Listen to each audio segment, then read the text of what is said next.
Open almost any self-help book, and you will find the same recurring directive. To achieve your goals, you need to grind, you need grit, you need to apply sheer force of discipline to overcome your own laziness. Neurobiology suggests this muscle-through-it approach to self-development is inefficient. The brain is not a static tool. It is a collection of systems with specific metabolic constraints. This highlights the prefrontal and orbital frontal cortex, the goal-directed system of the brain. When you evaluate an outcome, resist temptation, or force focus, you rely entirely on this specific neural network. It operates with high energy consumption. Because it demands so much fuel, this system is incredibly sensitive to fatigue. As the metabolic meter drains, your conscious control flickers and dims. Willpower is simply a finite biological resource. The moment that metabolic energy runs dry, the prefrontal cortex loses its grip on your actions, and goal-directed behavior collapses. Relying on conscious discipline to drive long-term change ignores these biological limits. Sustainable progress requires a system that bypasses conscious effort. We have to look past the exhausted conscious brain and toward the automated machinery buried deep beneath the cortex. The basal ganglia and striatum form the brain's sensory motor circuit, executing automatic, habitual behaviors. Side by side, the basal ganglia operates at a fraction of the prefrontal cortex's metabolic cost. It doesn't deliberate. It recognizes a cue and fires. Growth requires a physical migration of behaviors.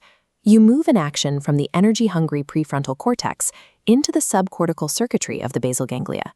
Long-term success relies on this mechanical rewiring. Once a behavior takes root in the basal ganglia, execution becomes automatic and metabolically cheap. The physical environment acts as a filter for these circuits, dictating exactly which actions require energy to initiate and which do not.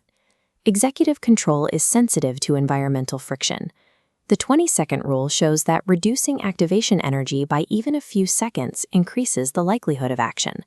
Conversely, adding a tiny delay to a bad habit can disrupt its execution. Beyond physical barriers, we can also use cognitive algorithms to bypass mental resistance, using a framework called WHOOP. This flowchart illustrates the if-then logic of the WHOOP mechanism.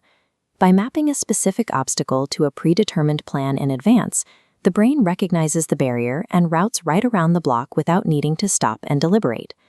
Shaping the physical environment and preloading these algorithmic responses removes the need for real-time, willpower-draining decisions.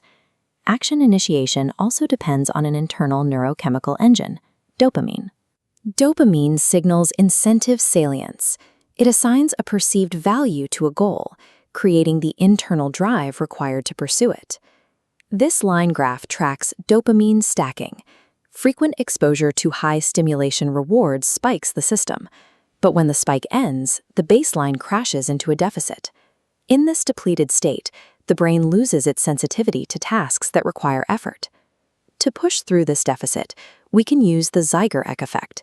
Starting even a microscopic portion of a task creates cognitive tension, a psychological demand for completion. This forced momentum triggers flow states. The conscious cortex quiets down. Self-monitoring drops away entirely. Performance shifts to automated processing.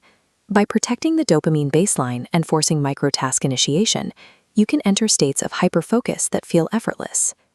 Zooming out from neural circuits, we have to consider the interconnected physiological baseline of the entire body.